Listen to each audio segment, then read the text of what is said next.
कल्याण हो। महाराज को प्राण स्वीकार हो। नारायण तख्त कल्याण हो बेटे, नारायण तख्त तुम्हारा कल्याण हो। कहिए महाराज, मुझे अतिशीघ्र क्यों बुलाया गया लंका में? बिल्कुल सब बताऊंगा। लेकिन ये महाराज का बच्चा पढ़ा लिखा नहीं है। महाराज के रात पिताजी को पिता ही नहीं गया।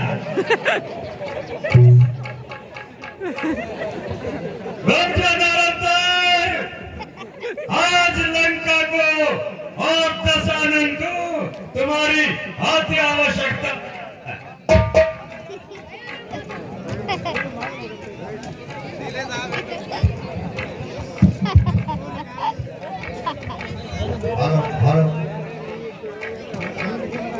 हुआ कुछ यूं था, कुछ दिवस पहले मेरी बहन सुपर्णा वन विहार के लिए दंडक वन में गई थी। दंडक वन में एक पंचवटी नामक स्थान था।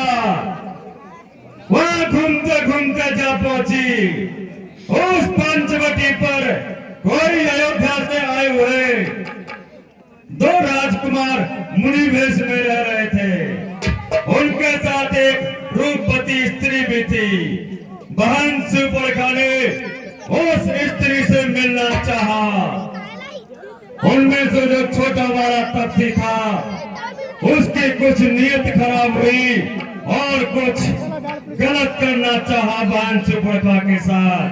जब बहन ने उसका विरोध किया तो उसके नाक और कान काट कर उसे क्रूर बना डाला। बहन रोती चीखती चिल्लाती खरदूषण के पास पहुंची। खरदूषण ने संपूर्ण सेना लेकर उन पर आक्रमण किया, लेकिन बड़े वाले तपसी ने उन सबको मोहनीयत से आपस में लड़ा लड़ा कर ही मरवा डाला।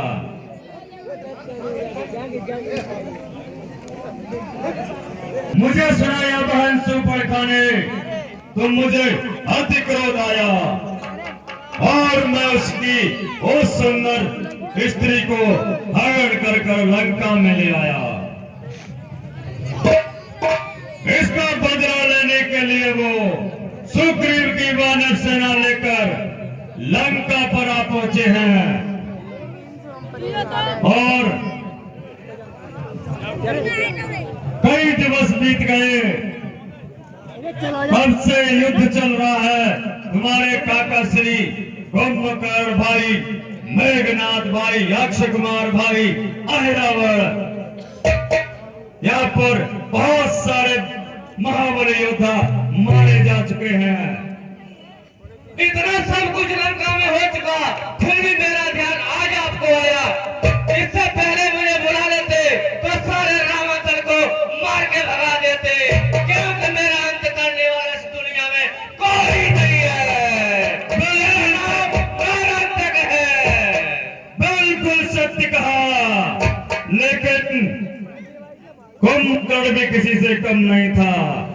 उसको भी मारना काल के लिए भी असंभव था। मेघनाथ को भी कोई नहीं मार सकता था। अहिरावण को भी कोई नहीं मार सकता था। अकंपन को कोई नहीं मार सकता था। अतिकाय को कोई नहीं मार सकता, लेकिन ये सभी मारे जा चुके हैं। अब कोई बात नहीं, देर आए दुरुस्त आए। थोड़ी हानि तो हुई है, लेकिन उस हानि की भरपाई कर सकते हो अभी तुम।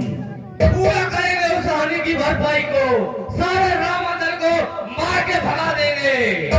एक को भी मत छोड़ना, सभी को रगड़ रगड़ कर मार डालो, पचीट पचीट कर मार डालो।